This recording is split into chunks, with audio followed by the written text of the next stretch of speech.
Well, I want to welcome you to the broadcast. Thank you for joining. My name is John Mayfield, the real estate tech guy for Global Real Estate School.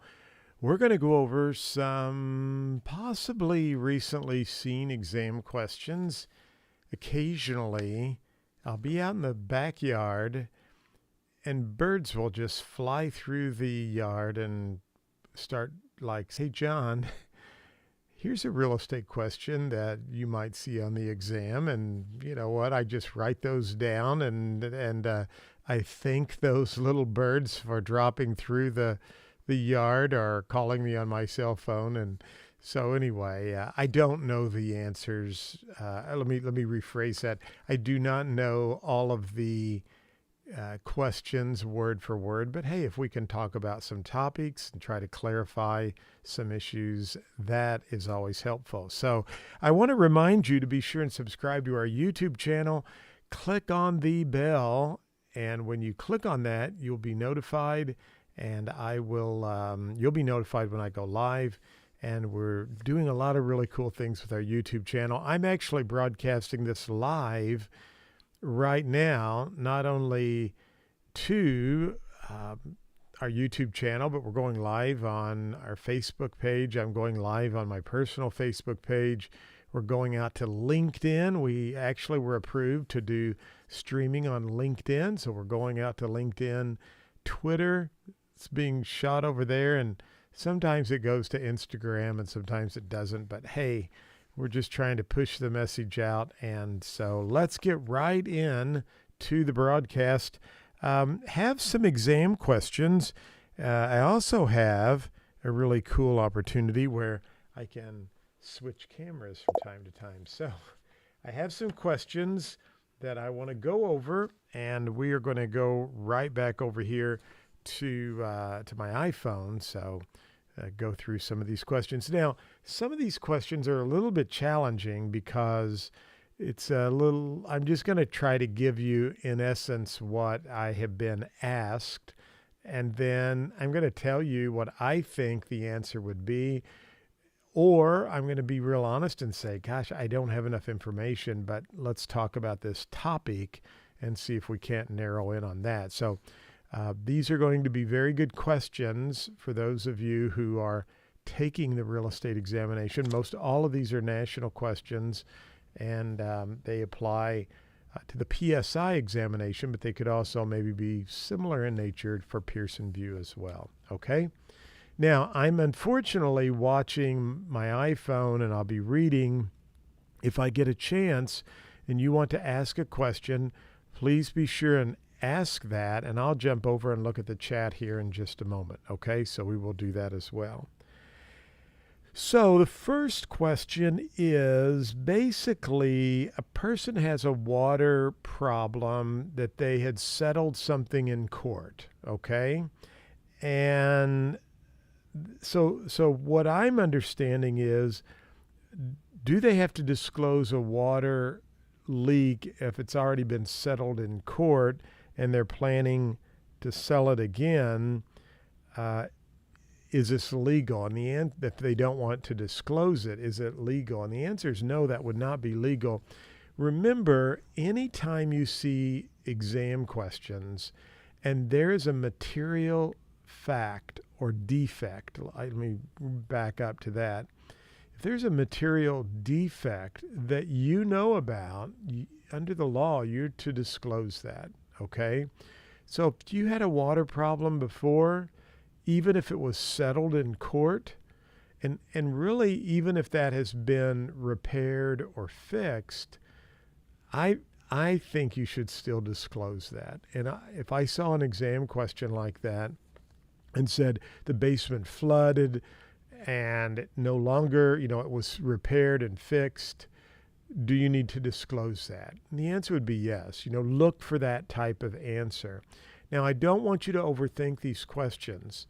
Sometimes people tend to overthink the exam questions, and they'll want to say yes, but, or, well, if John, anytime you start getting into those weeds, you're going to get yourself in trouble. You just read the question the way it is. If there was water problems before and it's been fixed, do you have to disclose it? Absolutely. Yeah, we had water problems, but it's been fixed. Look for an answer that would be close to that, okay? So second question is, what is time is of the essence? Time is of the essence. It's a very it's a great topic, and I actually was talking about that today with someone. When you write a sales contract, if you are a buyer's agent and you write a sales contract with a buyer, many times, unless it's a cash contract, many times you will have a financing contingency, okay? So let's just say that your financing contingency is for 21 days. In other words, you put on the contract, it's contingent upon us getting financing on or before a certain date, November 1st. Now, in the old days, okay, going back years ago, the contracts were really kind of more slanted toward the buyer. And I remember years ago that if you couldn't get your financing by November 1st, basically the contract would be null and void. You would get your earnest money back. In Missouri, that has changed, and in many states that's changed. And so what it basically says is when November 1 comes and goes, that time is of the essence means you have to be diligent about getting your inspections done and your financing done. And if you go past those dates, you're basically, in essence, waiving those contingencies and saying to the seller, hey, I'm good to go. We're going to close on the property. So remember that time is of the essence just means you as the party, if it's a contingency on an inspection or on financing, you really need to make sure that you get those inspections and that financing done quickly and in that time frame, okay? Now, there is this thing called due diligence. A lot of real estate agents kind of brush off due diligence, and I was just involved in a commercial transaction for a substantial amount of money. And it was interesting because the buyer had a 30-day due diligence period, which meant they had 30 days to do their due diligence, do their inspections, check the title work, find out if they were okay with the survey. After that 30 days, that due diligence period dropped off. So it was no longer in play. So you could kind of see a little bit of time is of the essence with due diligence periods that, it's just an important thing that everybody needs to be aware that there's a time period there, and you need to do your due diligence for inspections during that time period, or you need to apply for your loan and get things rolling quickly, because if you go past certain dates, you're basically waiving those contingencies, and you're bound to the contract and need to move forward with closing on the date that you have on the contract. Now, put yourself in the seller's shoes. You wouldn't want to sign a contract with a buyer who had a 30-day window to do their due diligence for inspections or to get their financing approved, and then on the 29th day, they come to you and say, oh, I'm sorry, it's been a crazy month. The dog was sick. My kids had some term papers due. I wasn't feeling well a couple of days. Could I get another 30 days to get my inspections and my financing? And they haven't even done anything to move that ball forward. So that's what that whole clause, time is of the essence, is about. Really protects the seller and reminds the buyer that they need to be diligent about meeting those deadlines. And so due diligence, keep both of those terms in mind. You very well could see those on the real estate exam. Great question. Thank you for that. Now, here's one. A client wants to sell, and the appraiser says that it will cost $30,000 to repair. I guess the question here, because they're asking, and they think it might be too much cost to repair. So I don't have all the information here, but what do you say as a real estate agent in that situation? Naturally, I need to know a lot more about this question, okay? But let's talk about an appraiser saying, if you read a question and the appraiser says it's going to cost this much money to repair, and that's probably more than what the house is worth, what should you say as the real estate agent in that situation? You're going to need to just look at all the facts, and you're going to probably have to explain to them that you're going to be upside down in the house. And if they're going to be upside down, in other words, they're going to owe more than what the house is worth, that needs to be disclosed. So I don't know enough information about that question, but naturally, if it's going to cost $30,000 to make the repairs, and the appraiser thinks that the house is going to increase in value or be worth more than that, it would probably be okay for you to suggest they move forward on the purchase. But if not, you need to look at all the answers and figure out which is the best one for me, where I can disclose to them that you're going to owe more than what the house is worth. So I apologize, and I told you up front at the beginning I would be very honest if I didn't think I could answer some of the questions. But I think what that question might again entail is that the appraiser is saying, look, here's how much money it's going to cost to repair this. And I don't know if the question goes on to say that $30,000 would then be more than what the value of the house is worth. So read that question carefully, and naturally, if it's going to cost more money than what it's worth, you would suggest to them it's probably not a good thing to do. Okay? Now, this question, I've heard this from a couple of people, and this is an interesting question. I need to really do some more investigating on this. A married couple married couples own property as tenants in common. And this says married couple took property as joint tenancy. The husband made 20%, and now they get a divorce. What will the husband get when they sell the property and split it? Now, first of all, I think I've heard this from a couple of people. Basically, there's a couple that's married, and they would own the property as tenants in common. There's some deed transfer that goes on where the husband just says he wants to take 20% of the property. They keep saying joint tenancy, and I've heard that from a couple of people.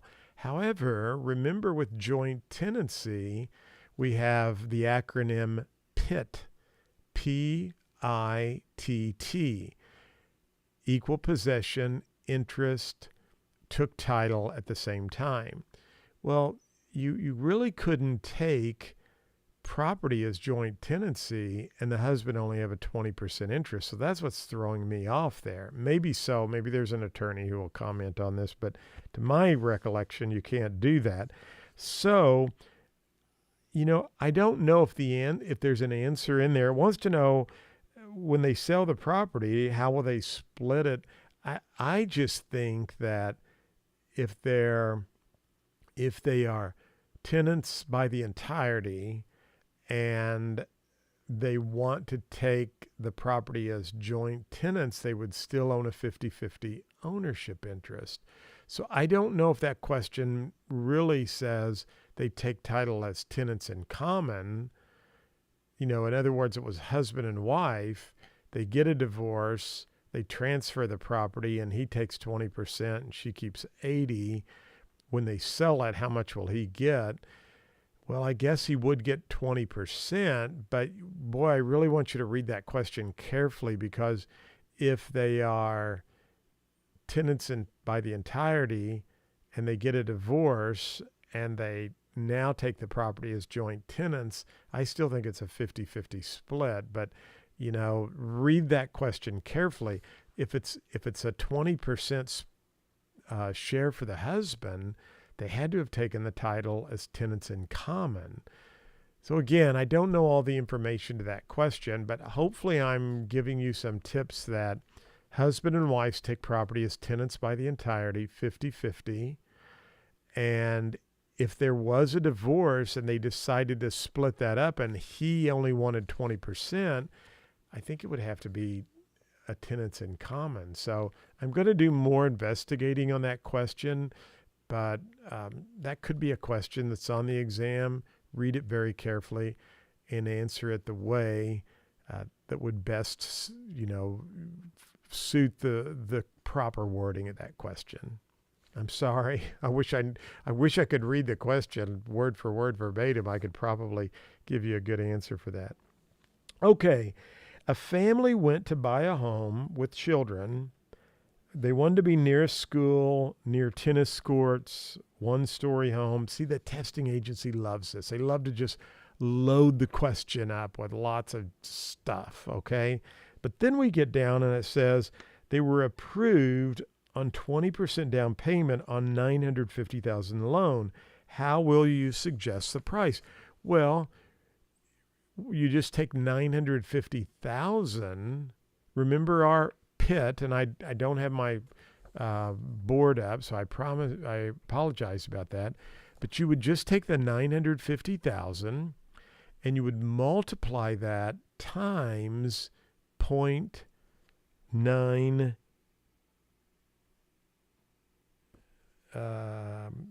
20% down. You would take 950,000 and multiply it times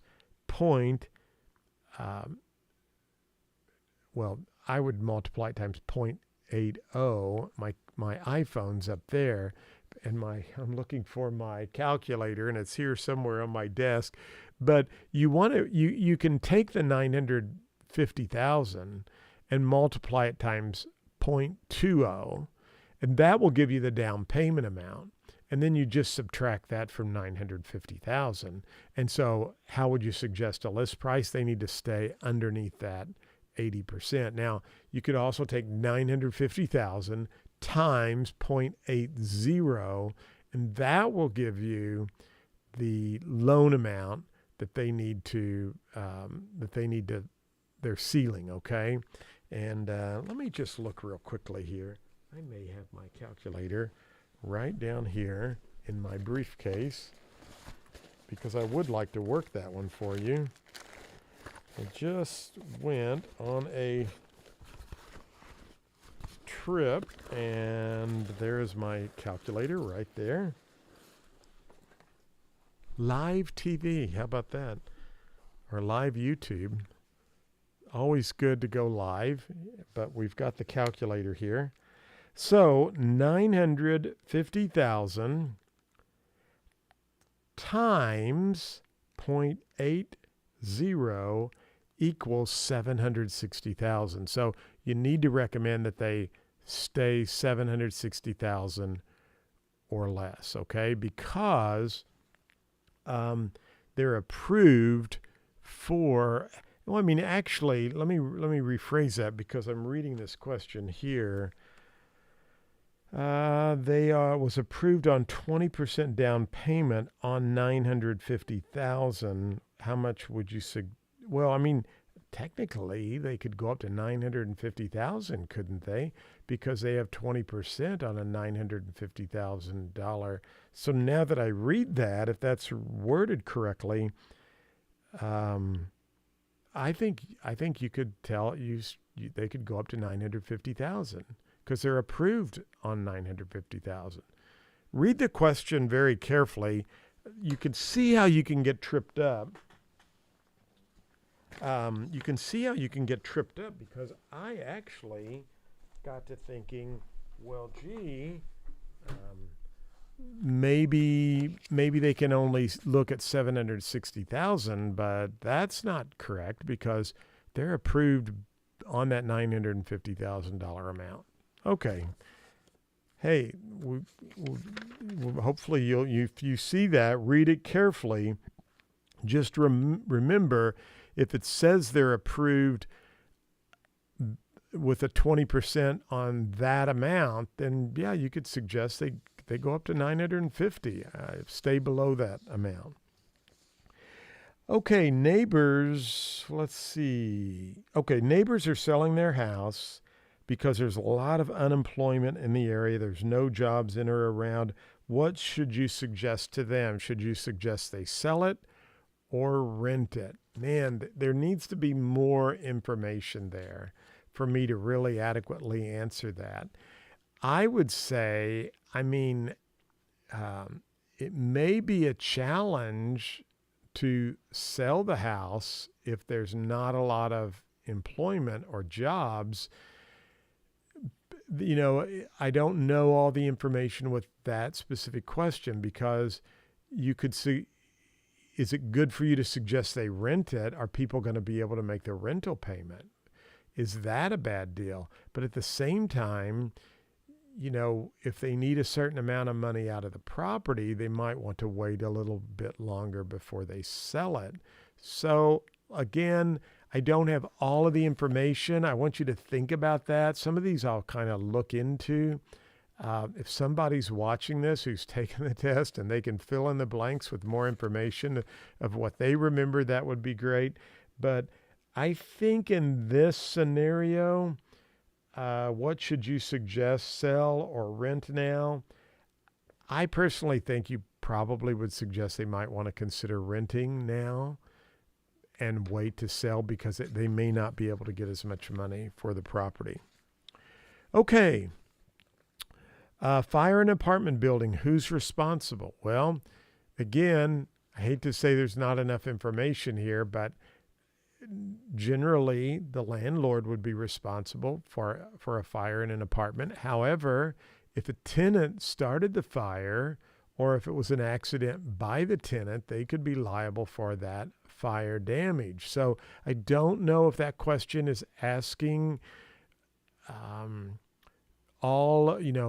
who's responsible for the entire amount. Generally, it would be the landlord. The owner would be responsible for any damages, right? However, I remember one time I had a rental property and I got a call, and the next door neighbor said, "Hey, the garage is on fire the garage I owned." And anyway, the fire department showed up, put out the fire. The garage was ruined, and I had insurance on it. They paid me my insurance amount, and later I found out that the renters' kids were playing with matches out in the backyard. They actually started the fire, and the insurance company told me they would be suing the tenants since they had some witnesses and proof that the kids had started the fire. That is that terminology called subrogation. Remember, we talk about that in a couple of the chapters. Subrogation means a substitution of one party for another party. So even though the insurance company had paid me my damages for the garage, they were subrogating themselves into my shoes to be able to try to go and collect their money that they had paid me for the damages on the fire. So again, a tenant could be liable for that damages if they started the fire, and you'd have to look at that question. But if it's just a general question about a fire and there's damages and who's responsible, it would be the owner of the property, the landlord, right? This question, I get this a lot, and I don't have all the information here. You're traveling out of state. The seller receives an offer through an attorney. You have to present all offers ASAP. And if you have to do that to their attorney, or if it's on a weekend, what's the best course of action? Read all of the choices, and the one that shows that you can deliver, the first opportunity you have to deliver that's the answer. Okay. So we have to deliver offers just immediately as soon as we get those. And, sometimes they like to throw that question in, that an offer comes in, it's late at night, should you wait till the next morning? And the answer is no, you need to turn that offer in as soon as you can. Now, I grant it, if it's 1 in the morning, you probably don't want to call your client at 1 in the morning, but I don't think they'll ask you that kind of question on the test, but they might give you something that's like, on a weekend, do you wait till Monday? No, you have to try to present that offer just as soon as possible. This one is, for Indiana specifically. You don't live in Indiana, but you have someone who wants to buy in Indiana. What should you do? You'd have to refer them to a broker who lives in Indiana. Now, commercial brokers are exempt in Indiana. You can be a commercial broker and go into Indiana and sell commercial property. You just have to get that approval beforehand from the Indiana Real Estate Commission. But for residential, you'd want to do a referral. There was about continuing education. Make sure that you do that. That's covered in the state material. A person wants to sell their home and add luxury to make the property higher, and they want to know how much it's worth. Tell them you're not an appraiser. Yeah, if it's a luxury, if this question is about a property's a luxury property and you're not very familiar with that type of property, you might want to suggest they have an appraiser. Anytime you see a question on the test that gets outside of your expertise, I would always recommend that they go and get the right help on that. Okay, so just keep that in mind. Okay, and this one, the property about condemnation for public use. I don't have enough information for this specific question to probably adequately answer that. There was a question on Megan's Law, and boy, this is very interesting. It affect on sex offenders in the neighborhood. Would it reduce property values? The effects of Megan's Law. I think any of us would probably have to say that Megan's Law, and I'm very supportive of it, wouldn't want it any other way.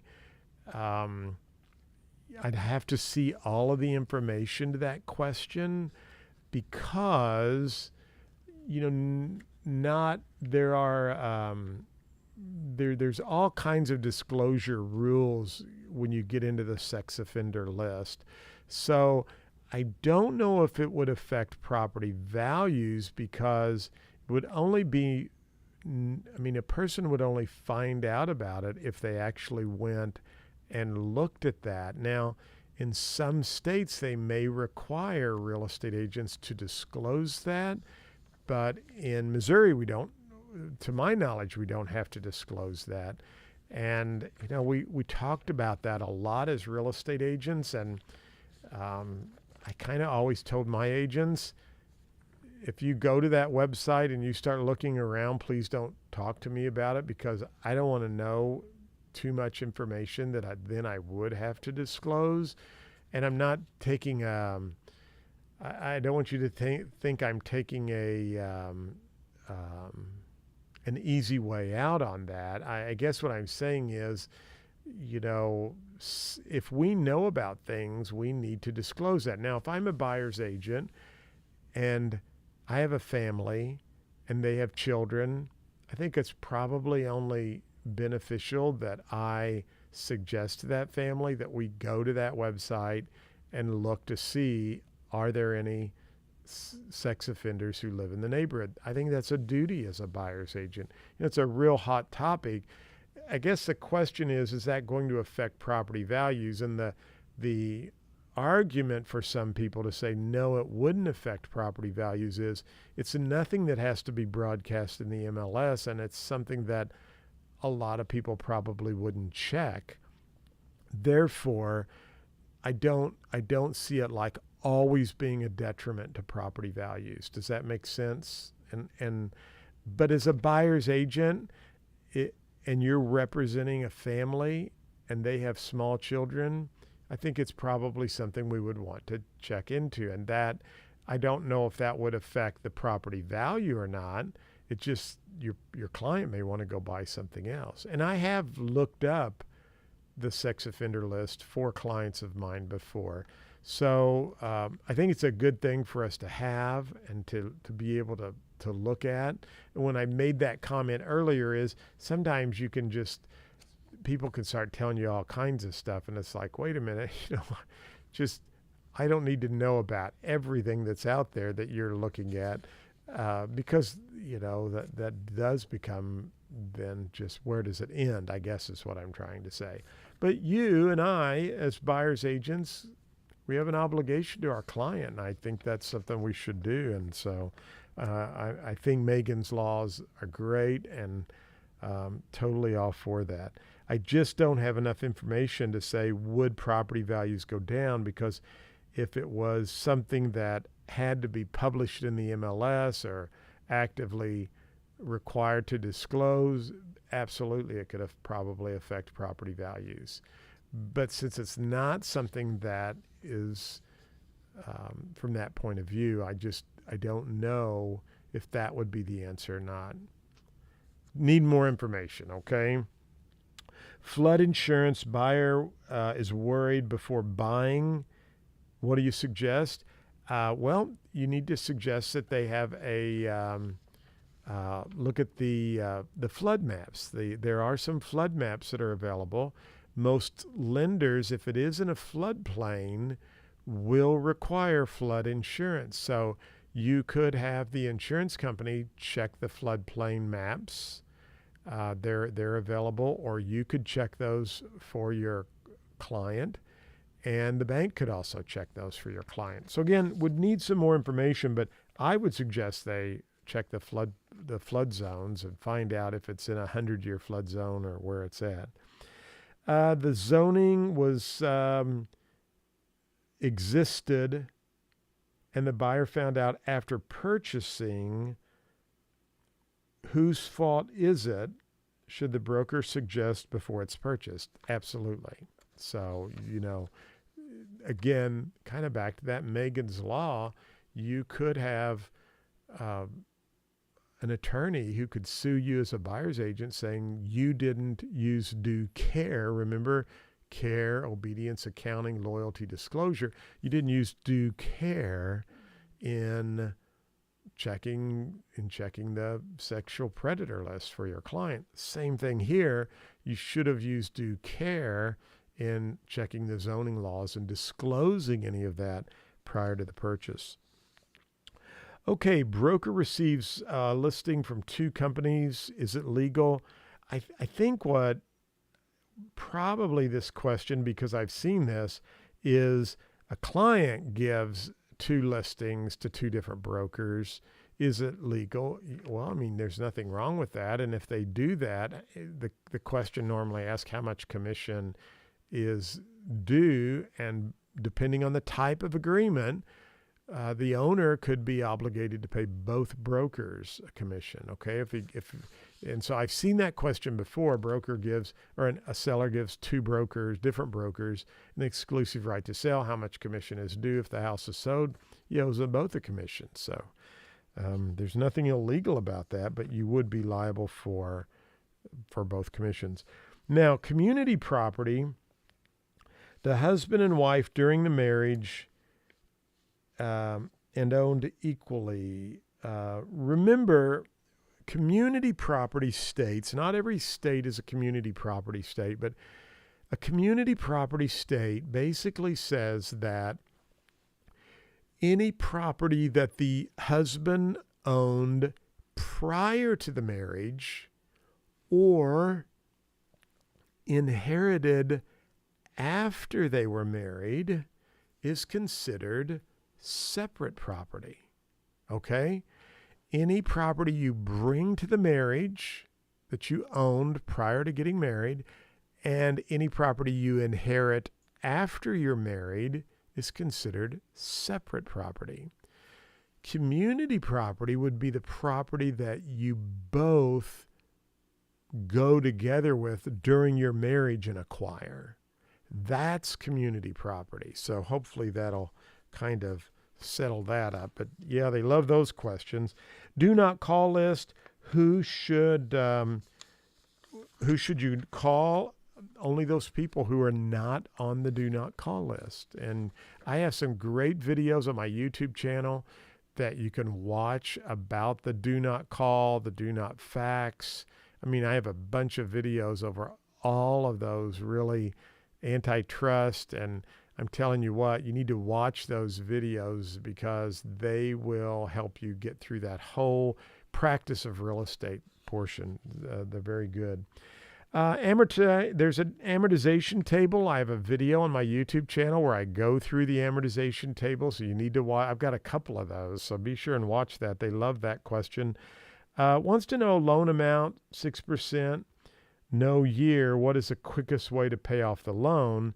And they want to know 15, 20, 25, or 30 years. Well, it would be the shorter the term, the quicker you would pay it off. So keep that in mind. A farmer wants to sell 1 acre, part of his land. How will you list it? I really need more information on that question, but you would want to describe that legal description for that 1 acre and so you would try, again, I don't know all of the answers, but you would want to make sure that you're adequately describing the correct acre through a meets and bounds or a proper legal description for that property to sell. Landlord went to the home to see if they have any pets when the tenant is not home. Is this legal?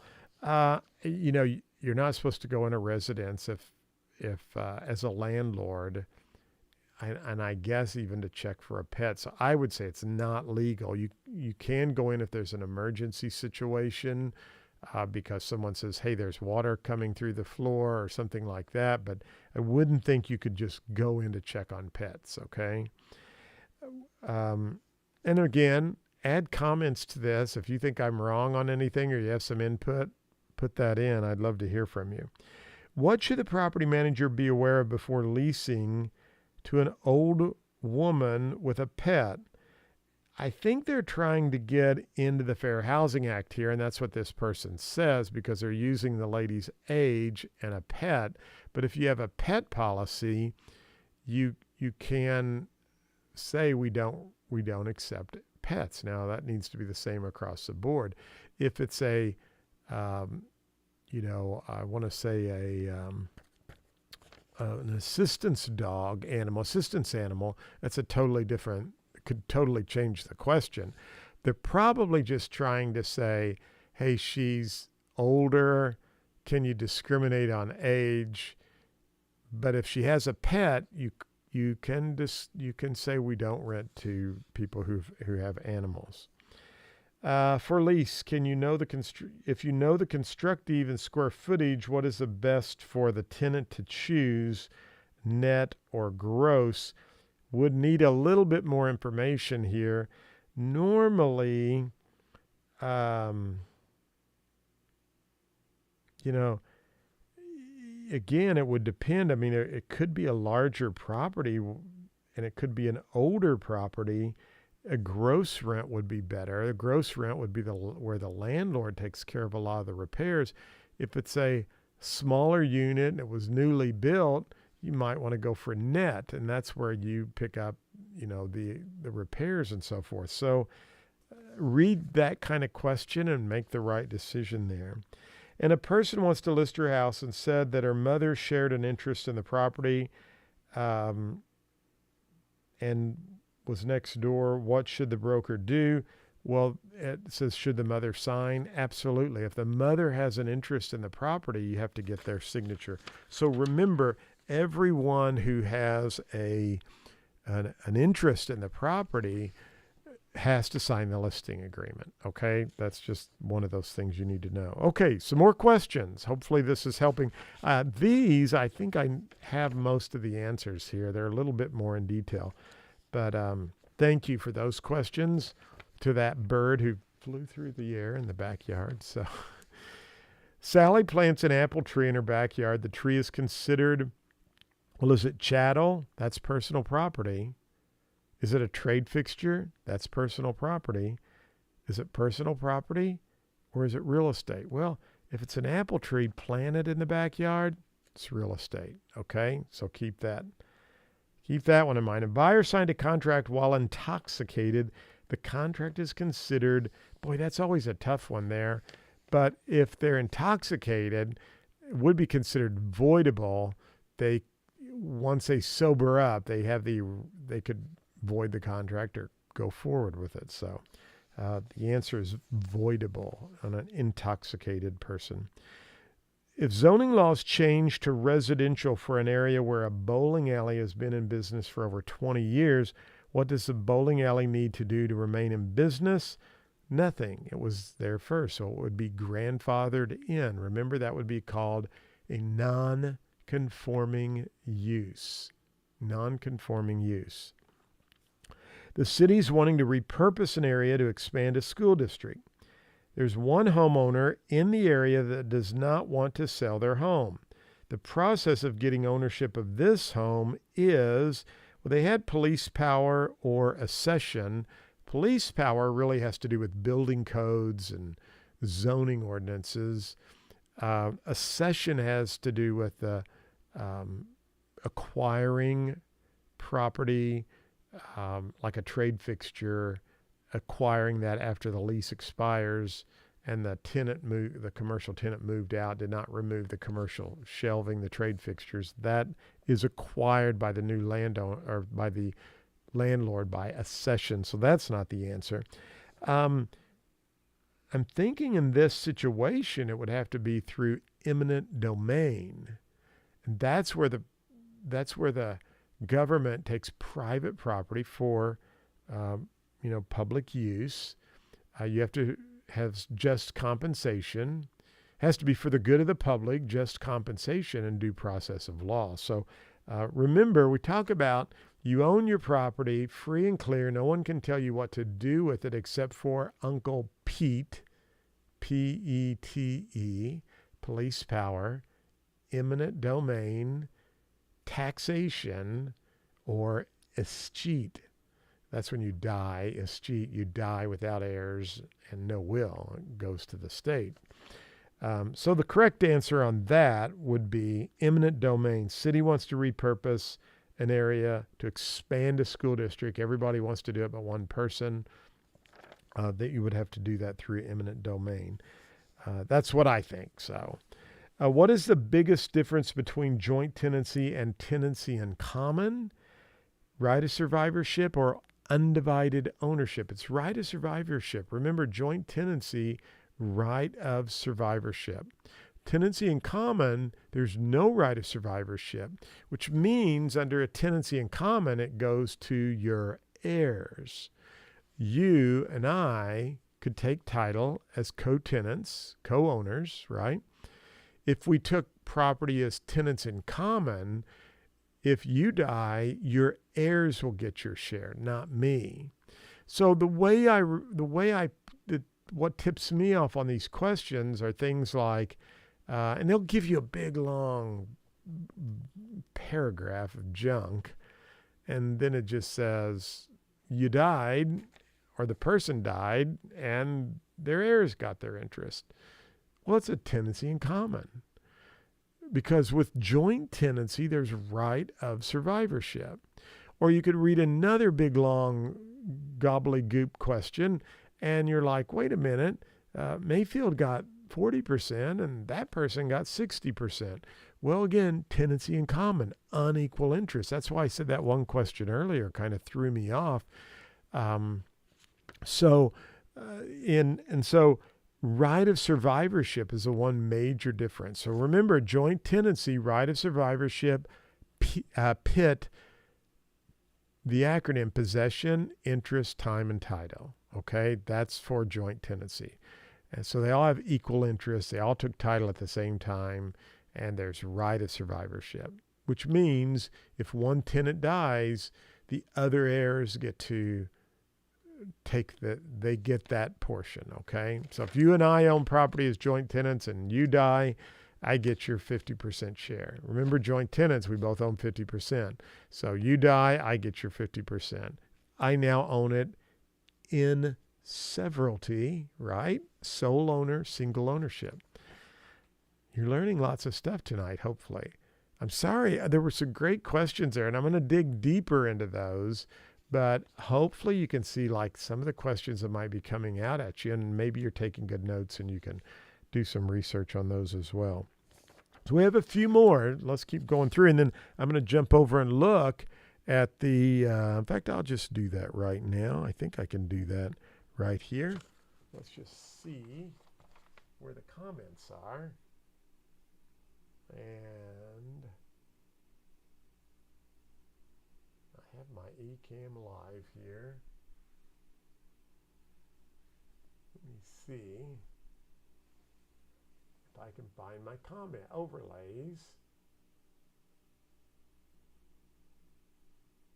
I think I have. Oh, here we go. Comments. There we go. So I see Sandra on there. Let me see Sandra's question here. So if you have a contingent contract upon your selling your house and it's taking a good 60 days to get the financing, then what happens? That's a great question, Sandra.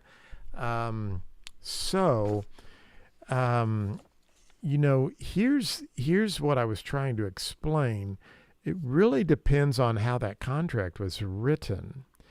If the contract, like if you've never done any extensions for financing, then you need to look at the contract, because at some point the buyer basically said there's no more contingency on financing. So let me just kind of say it this way, give you a different perspective on this.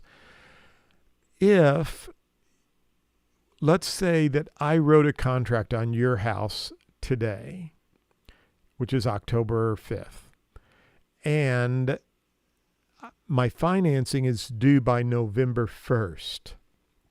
Well, what happens is sometimes November 1st comes and goes, and the buyer's agent doesn't really extend the financing contingency. They just normally will extend the closing date. I just had this happen with a very sweet lady who's an agent in our area. So she never extended the financing date. She just extended the closing date. Well, the financing date, now keep in mind, I wrote this contract today on your property. We're going to close on November 10th, financing by November 1st. November 1st comes and the buyer's agent says, I'd like to extend the closing to December the 1st. Well, if you sign or the seller signs that extension for the closing date, once November 1 goes by, Sandra, basically the buyer is saying this contract is no longer contingent upon us getting our loan. Does that make sense? We're waiving that contingency. We've got our money together, whether we get a loan or what. We just need to extend our closing to December 1st, but on December 1st, we're going to close. Now, what happens if November the 28th comes and they say, hey, Sandra, my buyers can't get their loan? That's what happened to my lady. The house didn't appraise out and the bank wouldn't loan the money. And what do you do at that case? Well, legally, the buyer is bound to show up on December 1 and close the loan. Well, if they can't do that, they're in breach of the contract, and it would depend if the seller wanted to get an attorney and sue and go through court and all of that. You know, what basically probably would happen is the buyers would lose their earnest money, unless the sellers were nice people and said, hey, we get it and it's no problem. The moral of the story of this is that I'm going to come back over here, you really need to watch those dates and make certain that if the financing's not approved and you're still waiting on an appraisal or the bank to give a determination, you need to not only try to extend your closing date out with the amendment, but also say, I need more time to get my financing done. And then it's the seller or you as the seller's agent to say, do we want to wait, or have we burned enough time and we want to go on and find someone else? So great question. Thank you for asking that. Vendor A gives vendor B an exclusive 12-month period listing opportunity for a sales agreement.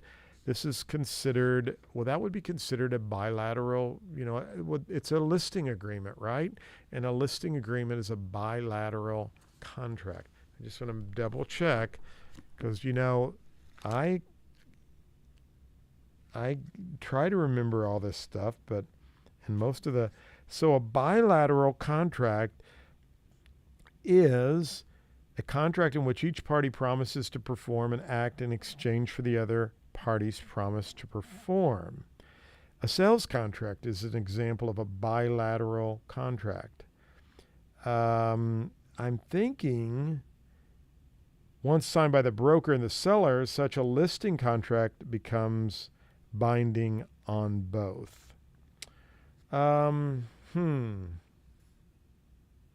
Let's go over and look at unilateral contract because this would be good for us to double check on. Because see, you're going to have a question on this. And I just want to make certain.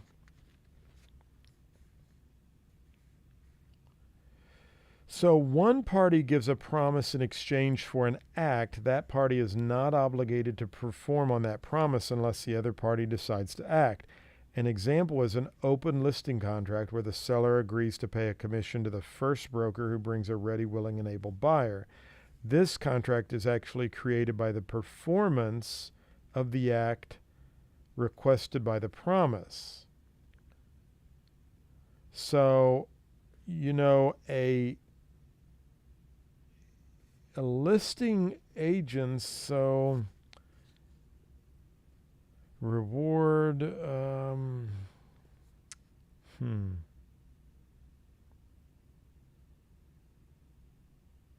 An option is also an example of a unilateral contract, and I know that question's been on the test, so keep that in mind. I think an exclusive right to sell would fall under the bilateral because both parties are making a promise. You find a ready, willing, and able buyer, I'm going to sell my property, right? A unilateral, though, if it's an open listing, that could be an example of a unilateral contract because I'm giving out a blanket listing to everybody and it's only to the person who finds a buyer. So,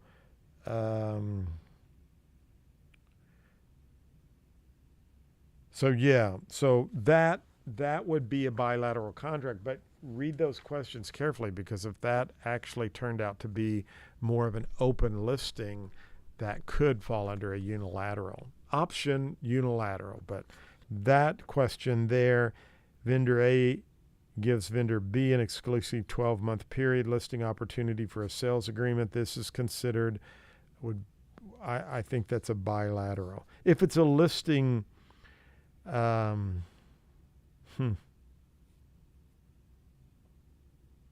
think that's still going to fall under a bilateral. Now, here's this question. This person has this written a little bit more in line for us. Mary and her husband are going through a tough time, but Mary is hopefully believing that things are going to work out. During this time, Mary buys a home. So she's buying another home, joint tenancy, and makes her husband right of survivor. Remember, a joint tenancy. So, he has to have an interest in it as well. Later on, Mary and her husband end up divorcing, but Mary never signed the deed on her new house. Does Mary's former husband have any ownership in the property? Well, there's things we need to know about this. If she buys a home and makes her husband right of survivor, they end up divorcing, but she never signed the deed on the new home. She doesn't have to sign the deed if she's purchasing it. Remember, the other party signs that. One of the answers is the husband is still entitled to half the property, and so I think that's the correct answer. based on what I'm seeing, and I'd have to read everything very carefully. But if you see that, just keep that in mind. Now, a man has 3 different agents price his home he wants to sell. Agent A gives him a listing price of $174,000. Agent B gives him a listing price of $180,000. Agent C gives a listing price of $230,000. The house ends up selling for $169,000. Agent C is considered to have, well, they only have one. Is it misrepresentation, neglect, or puffing? It would not be puffing. I don't know if misrepresentation, that's when you actually, that could fall under that. I don't know. I'm using John Riley's book. I've always appreciated Mr. Riley because he has written some wonderful books, and you can buy this on Amazon. I would encourage you to do so. Misrepresentation is a false statement or concealment of material fact made with the intention of inducing some action by another party. A court will grant relief in the form of damages or rescission if the misrepresented fact is material to the transaction. Now, here it says statements of opinion are normally material facts. For example, this house is a great buy at $150,000 because it is worth much more than that is a statement of opinion, often known as puffing. Note the difference between the statements. The taxes are low and the taxes are $500 where actual taxes are $1,000. It would be no defense to a broker that the seller told the broker taxes were $500. This is information the broker should verify. That's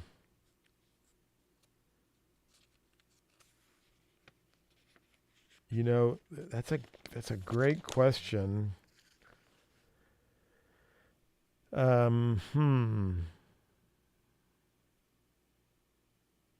Boy, you read that one question there where statements of opinion are not normally material facts. For example, this house is a great buy at $150,000 because it's worth much more than that. This is a statement of opinion, often known as puffing. So would that statement be puffing? I need to really look into that question, and I will. And I'd have to see all of the choices there. So, very well, puffing could be the answer for that question. There was another question here about a seller knew about an empty gas tank buried in the backyard to the right of the shed. The buyer doesn't care and purchases the property. The buyer lives in the home for 2 years, then decides to sell. He doesn't want to disclose this. Can he do that?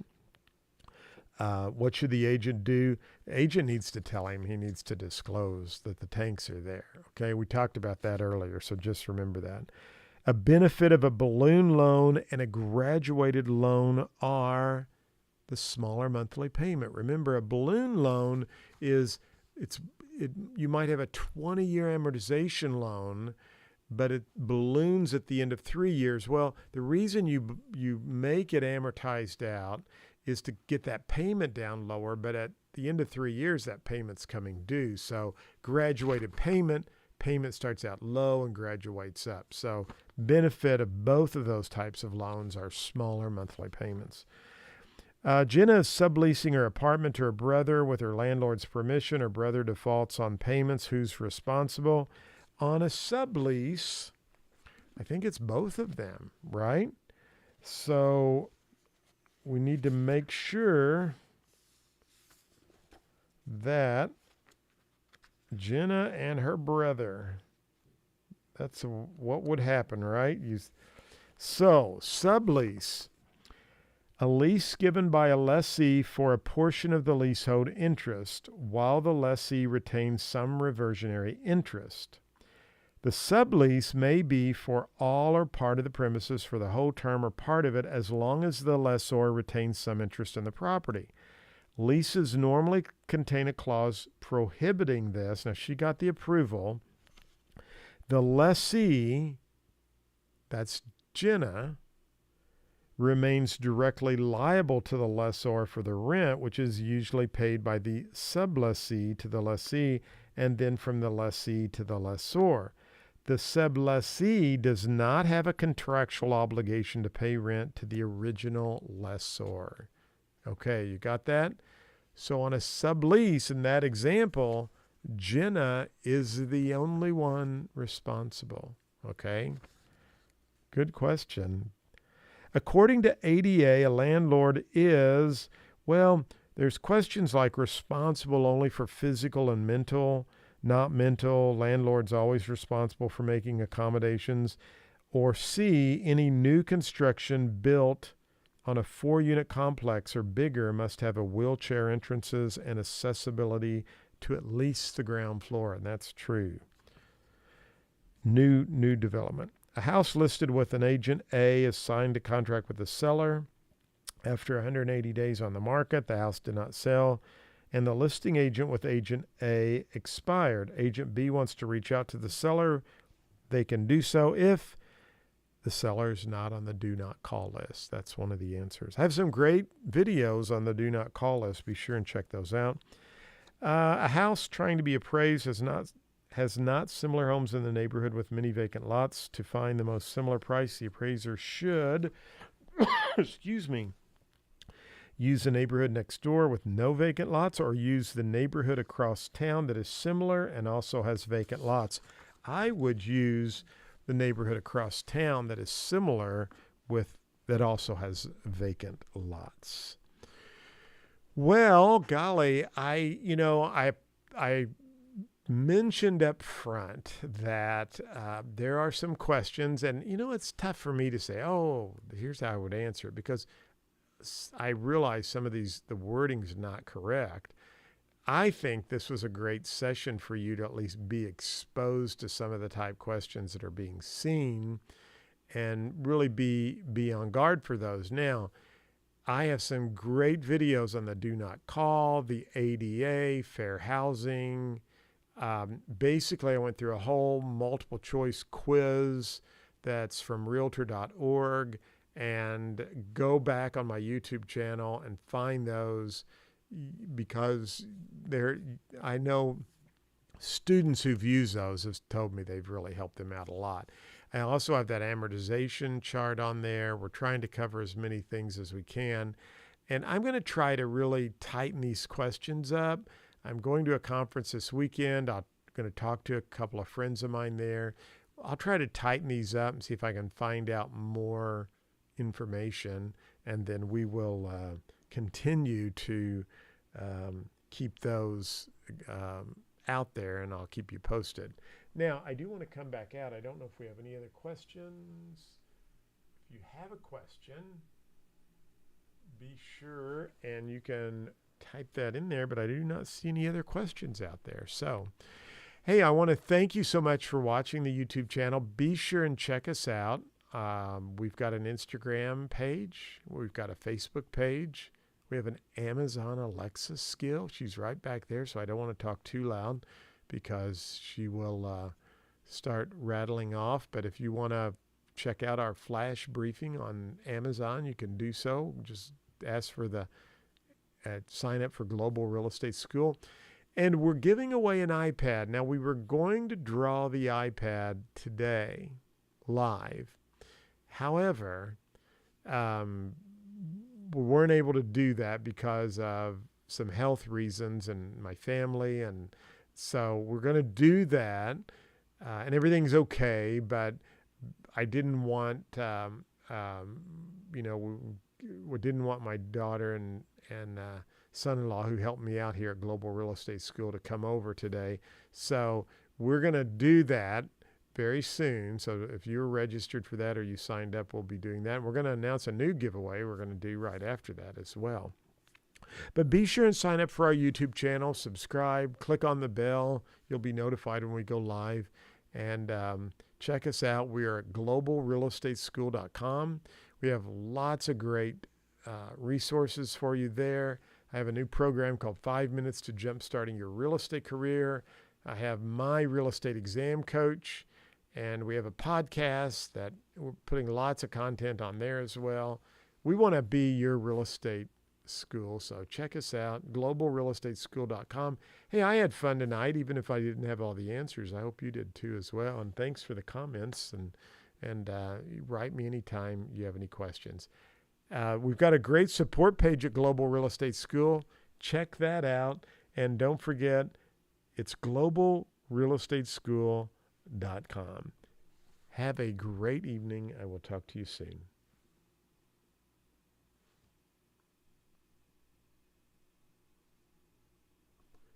I meant to say, have a great evening. I'll talk to you soon, okay? Talk to you later. Bye.